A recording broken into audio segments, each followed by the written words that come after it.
So your name, sir? John Whitney. Tell us about the Lighthouse and your connection to it. My connection to the Yeah. Lighthouse.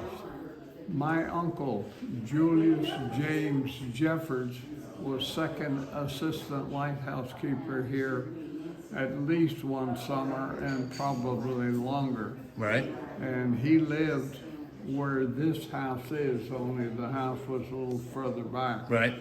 And he had responsibility for cleaning the weeds out of the cracks from the lighthouse back to his home. Okay. And he assigned his stepdaughter to do that. She got tired of getting sand spurs in her knees, and she hated it, but she did it. He was also offered, he worked at the New Smyrna Light and was offered first assistance at the Anastasia Light up in St. Augustine. And he rejected that because that was too far away from family. Okay. His father and mother his mother had passed away, but the rest of his family was here, including my mother. My mother was born in St. Augustine, but raised out here on the Cape Wow. until she went to Miami and married at age 16. Well, I'm actually a friend of Sonny Witt here, Really? and because of him, they asked me to come out and video you guys and some of your stories. Well, So- I'm a friend of Sonny. I know, yeah. Not many people admit that. He can't have more than one friend. There you go. Sounds like he's got quite a few. Yes, he does. There you go. He's well known, well respected, and well liked. Well, he had a lot for this place being the way it is now, right? He is. He's responsible for a lot of things out here that pertain. Don't blame me. It isn't blame. It's accolades. It took a lot of time and energy. It did, and you don't know how we Descendants appreciate that, because without your push and enthusiasm, it wouldn't have happened. Well, it wouldn't, because I wouldn't have any fun in doing it and all that Yeah. sort of stuff. But no, we still have work to do. So any other stories you want to tell us? Well, I was thinking about my great-grandfather, Sam Jeffords, Yep. who in 1885 took a train from Charleston to Gainesville and bought property out here through the government. Right. And I always wondered why he went to Gainesville, when St. Augustine would have been closer. But then I realized he had uncles, his father's brothers, who lived there. So he had free room and board as long as he was in Gainesville. Okay. So that was in January. In March, he moved the family down here, and they lived on Harrison Street in Cocoa in a cabin. And they were there in 1886 when they had the earthquake that shook Charleston. Oh. And all the while he was building a home out here. And so he and Colonel Travis and others were friends. And after he got the house built, he bought oceanfront property and built another house, a smaller one, where he could spend the night.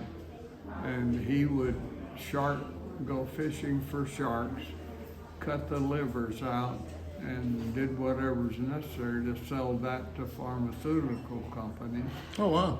He hired people to pick palmetto berries, and he built drying racks about 24 or 30 inches square, and he would dry the palmetto berries and sell them to pharmaceutical companies. His first wife, the mother of all but one of his children, died in 1924. He married a second woman, a widow, and she would not consummate the marriage. when she moved down here, she brought her grandson. Okay. And every night the grandson would come get in bed with them. And that squashed everything. And he divorced her. For Right. that reason, I've got a copy of the divorce papers.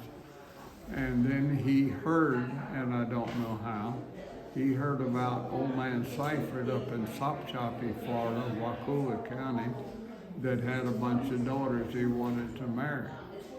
And I know that because my cousin Peter Sanders, the grandson of Sam Jeffers, told me that he came up here by train to see the family. And as he was getting off, Sam Jeffers was getting on. And Sam said, Sam had his coat and tie and carried a case of some kind of soda drink with him. Right. And I don't know what kind, Peter didn't tell me.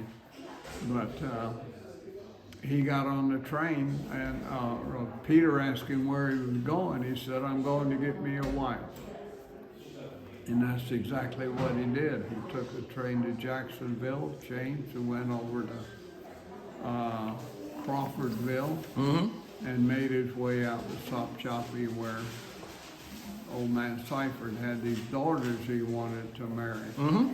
And I'm sure money changed hands. I don't know that, Yep. but that's the way things went. Yeah, back dowries back then, yeah. and Sam spent the night, and the next day he called all the girls out and lined them up by age, from the oldest to the youngest. Yep. And he said to my grandfather, he said, take your pick. And he did. He picked Catherine Seifert, and as soon as he pointed to her and told old man Seifert that's what he wanted, that's who he wanted, Yep.